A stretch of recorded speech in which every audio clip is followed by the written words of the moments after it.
morning. I'm Kelly Bynes, and I'm the owner of Occupational Therapy Consulting. I'm Melissa Ward, LCPC, and I work with Kelly at Occupational Therapy Consulting. I'm a counselor here. And we're here this morning to talk to you about distress tolerance and what parents can do to be more mindful of its impact on their parenting.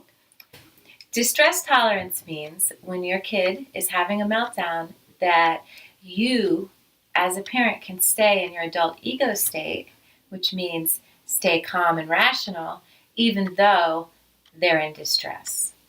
And distress tolerance impacts parents of kids who have sensory processing problems or other developmental challenges because when they're young, we often have to help them compensate for whatever those developmental challenges are.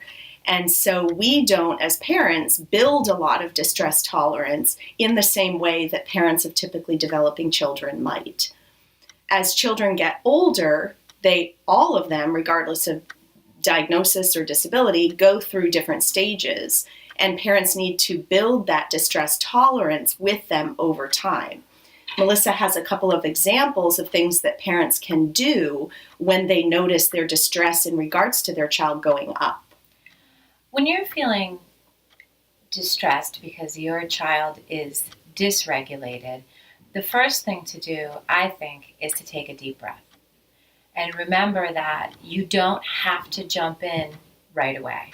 One of the classic errors we make as parents a lot of the time is jumping in too early and not letting our children learn to problem solve. And one of the key things that we work with parents on is grading tasks or grading activities, how to adjust the expectations so that the child can be successful on their own.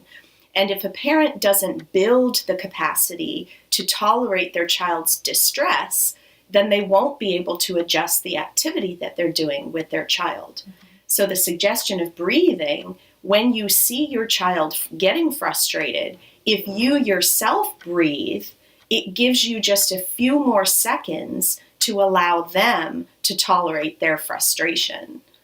Right. If children don't have reasonable tolerance for their own distress and reasonable problem-solving skills, it makes doing things in life much more difficult. We don't want to take our children's anxiety, worry, frustration. We want them to learn to work through it. If we don't do that, we set up a big problem where they need us. They need us to be regulated. They need us to calm. Distress tolerance really builds the capacity for co-regulation. The other strategy that I just want us to hit on very briefly is use of you can strategies. And again, we'll probably talk a lot about those. We use those a lot.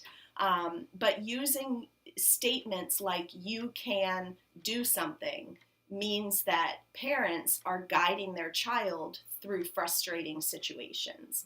Do you have any examples of things that you can phrases that you've asked parents to use? You can phrases are very helpful because they will empower your child to take control.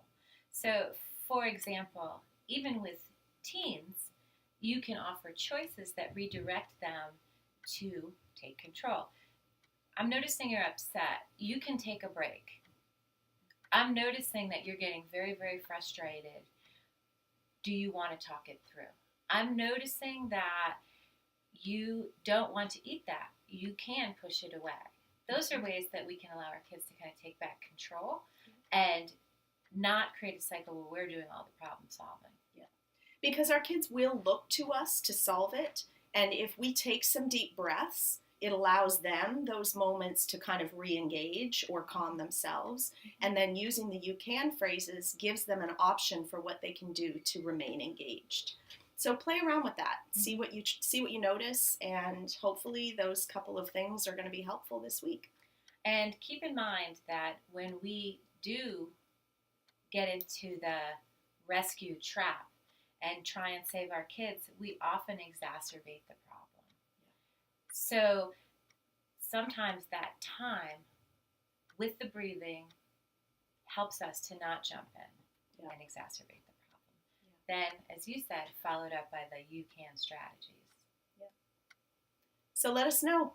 Happy Halloween.